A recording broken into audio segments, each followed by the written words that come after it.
Video Joseph Paul Zhang yang menjadi viral di dunia maya kemudian membuat pria ini diburu polisi.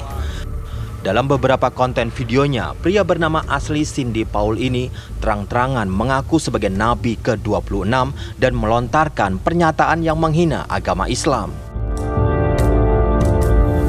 Keberadaan Joseph Paul Zhang pun dicari. Dari catatan pihak imigrasi, pelaku meninggalkan Indonesia sejak tahun 2018 silam dan dikabarkan tengah berada di Jerman. Pihak kepolisian menyebut akan bekerja sama dengan Interpol untuk menemukan jejak pelaku yang tentu saja berpotensi meresahkan kehidupan beragama di Indonesia. Lantas bagaimana proses pencarian pelaku penistaan agama Joseph Zhang ini? Seperti apa ancaman hukuman yang akan membelitnya kelak? Dan seperti apa langkah pemerintah agar kasus serupa tak lagi terulang?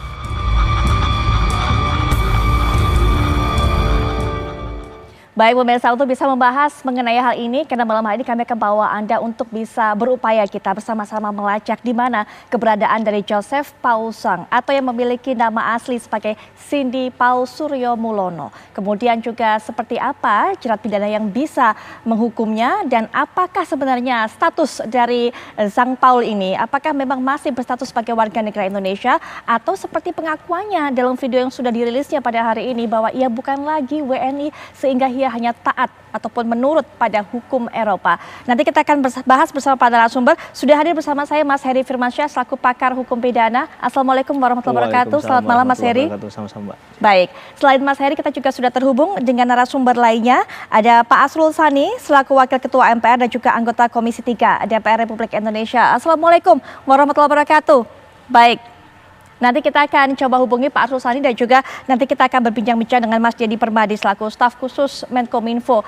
Tapi kita juga akan mendengarkan cerita dari rekan kami Miranti Hirschman yang berada di Jerman. Karena informasi terakhir yang didapatkan bahwa Paul Zhang ini titik terakhirnya berada di Bremen, Jerman. Betulkah seperti itu? Apakah warga negara Indonesia yang tinggal di sana sempat mengenal, sempat mengetahui sosok Paul Zhang ini? Kita akan mendengarkan cerita langsung dari Miranti. Miranti, selamat malam waktu Indonesia. Selamat malam Putri, selamat malam pemirsa TV One. Miranti, informasi terakhir yang kami dapatkan adalah sosok Paul Zhang ini ada di Bremen, Jerman. Apakah Miranti bersama rekan-rekannya ada di sana sempat mendengar, mengetahui atau bahkan mungkin bertemu dengan sosok Paul Zhang ini? Ya Putri, sejak akhir pekan ini saya banyak mendapat pertanyaan dari banyak kelompok masyarakat, tidak hanya di Bremen tetapi juga di berbagai tempat di Jerman yang juga mengirimkan foto yang bersangkutan atau Joseph Paul Zhang ini. Namun nampaknya hingga saat ini memang keberadaan yang bersangkutan tidak diketahui. Saya sudah berbicara dengan berbagai kelompok masyarakat di Bremen, tetapi mereka mengatakan bahwa mereka belum pernah bertemu dengan Paul Zhang ini. Sementara itu ada sebuah video yang juga bisa dilihat di YouTube, yaitu yang bersangkutan ini ada atau tampil pada sebuah perayaan Natal pada tahun 2018 di kota Erfurt. Informasi lain yang telah saya himpun dari berbagai sumber termasuk Kedutaan Besar Republik Indonesia mengatakan bahwa yang bersangkutan selama berada di Jerman atau katakan ia berada di Jerman belum pernah melapor diri baik kepada KBRI maupun perwakilan-perwakilan lainnya. Tetapi dalam hal ini saya masih menunggu keputusan dari Kedutaan Republik Indonesia, Kedutaan Besar Republik Indonesia, apakah mereka ada pengumuman lain yang akan diumumkan sore ini. Tetapi saya akan tetap mengupdate kabarnya, Putri. Miranti, mungkin bisa Anda informasikan sejauh ini bagaimana upaya pencarian dilakukan, termasuk bukan hanya mengenai sosoknya, tapi juga data-datanya yang dilakukan oleh pihak Kedutaan Besar Republik Indonesia di Jerman. Seperti apa mereka mendapatkan informasi ini? Ya, sesuai dengan monitor yang saya lakukan, saya sudah menghubungi Atas imigrasi Berlin, begitu juga atas kepolisian di Berlin, begitu juga Duta Besar Republik Indonesia Pak Arief Hafaz Ugroseno. Namun Pak Duta Besar mengatakan bahwa pihaknya masih mengumpulkan data-data mengenai yang bersangkutan, yaitu Joseph Paul Zhang. Hingga saat ini keberadaan Paul Zhang masih belum diketahui di mana dia berada.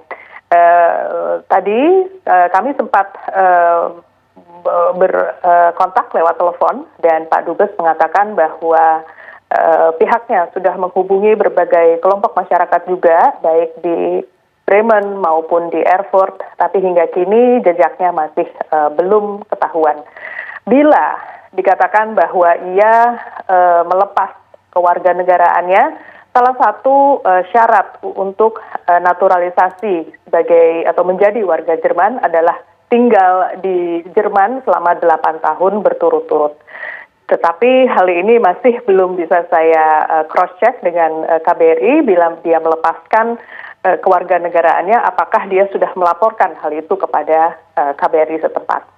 Baik, Miranti, tadi Anda sempat menyebutkan ada video yang tayang juga yang juga diketahui oleh semua yang bisa menyaksikan di YouTube bahwa Joseph Paul Zhang ini kemudian hadir terlibat di sebuah agenda, sebuah acara tahun 2018. Mungkin bisa dijelaskan apakah ada keterlibatan dari WNI lainnya di Jerman yang terlibat juga dalam acara ini? Di situ dikatakan bahwa video itu menunjukkan adalah sebuah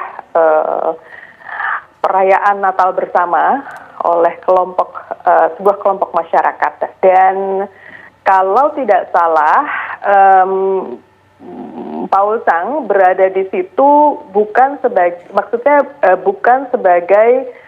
penyelenggara, tetapi sebagai salah satu tamu. Dan disebutkan bahwa saat itu Paul Zhang mengajukan diri untuk hadir ke acara tersebut. Jadi bukan pihak yang diundang begitu. Itu adalah informasi yang kami himpun dari berbagai sumber.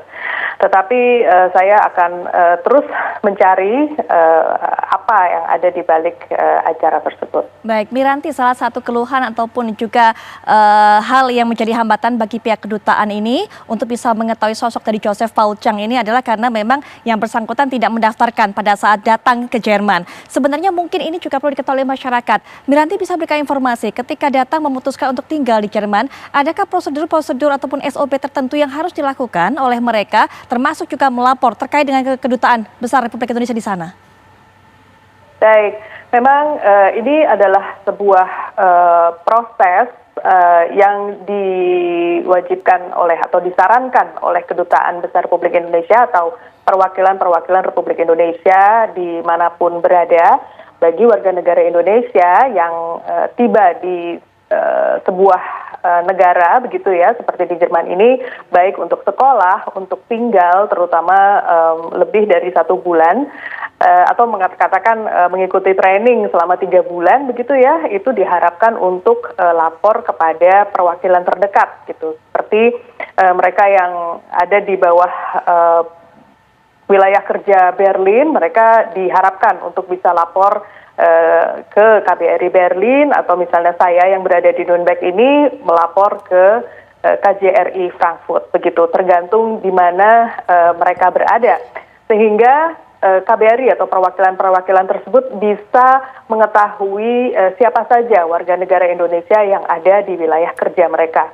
Ini adalah salah satu prosedur yang diharapkan semua warga Indonesia bisa melakukan untuk pendataan dan lain sebagainya. Dan bila sesuatu terjadi, ada laporan misalnya dengan polisi, ini semua bisa terdata dengan baik. Dan sekarang ini lapor diri bisa dilakukan secara digital. Baik, Putri. Miranti, terima kasih untuk informasi yang sudah Anda sampaikan. Kami akan terus tunggu perkembangan terbaru dari sana. Sekali lagi terima kasih Miranti melaporkan dari Jerman. Baik. Mas Heri, kita sudah dengarkan tadi bagaimana pihak Kedutaan Besar Republik Indonesia yang ada di sana minim informasi mengenai sosok Joseph Paul Zhang ini. Kemudian kita juga hanya mendapatkan informasi sepotong-sepotong. Kita asumsikan apa yang beredar itu kemudian benar. Artinya bahwa yang bersangkutan tinggal di luar negeri, kemudian juga membuat video itu juga di luar negeri. Nah, ini menurut Mas Heri, adakah kemungkinan kesulitan apa yang dialami oleh pihak kepolisian untuk bisa melacak, mendeteksi di mana keberadaannya? Ya, tentunya ini kan sudah di luar dari wilayah hukum Indonesia. Kan? Jadi memang yang perlu dibangun adalah komunikasi antar negara. Kalau kita istilahkan itu G to G mungkin ya, government to government. Maka memang harus dibangun komunikasi yang baik agar ketika dilakukan satu proses yang dalam konteks ini proses hukum, khususnya dalam hal penyelidikan dan penyidikan nantinya terkait dengan video yang dibuat oleh Paul Zhang tadi, itu mendapatkan dalam tanda petik menurut saya restu dari pemerintah setempat, dan bahkan bukan tidak mungkin, tidak menutup kemungkinan akan malah disupport oleh pemerintah negara yang bersangkutan, yang kita sebut sebagai misalnya requested state-nya di situ. Nah, karena dalam konteks ini kan kita harus tahu juga agenda apa yang kemudian dibangun oleh si pembuat konten tadi ini kan. Dan yang paling penting di sini adalah untuk menentukan dulu status kewarganegaraan dari yang bersangkutan. Itu dia. Karena simpang siur, karena memang yang terakhir kita tahu pengakuannya atau setidaknya ia mengaku bahwa bukan lagi WNI. Tentunya ini nanti akan pengaruh begitu Mas Heri ya, terhadap proses hukum nanti yang mungkin bisa ditindaklanjuti. Mungkin Mas Heri nanti bisa berikan pandangan mengenai hal ini. Kita akan jeda sejenak. Tapi setelah jeda nanti bukan hanya pandangan dari segi pidana dari Mas Heri yang akan menginformasikan kepada kita apa sebenarnya konsekuensi yang bisa didapatkan oleh pelaku ini ataupun Paul Zhang ini jika kemudian dia bukan lagi warga negara Indonesia. Tapi kita juga akan melihat apa sikap yang diambil oleh Kemenkominfo mengenai hal ini. Karena hingga saat ini sepertinya videonya masih terus beredar, kemudian juga akun YouTube-nya masih bisa dilihat oleh siapapun juga. Sesaat lagi kami akan bahas.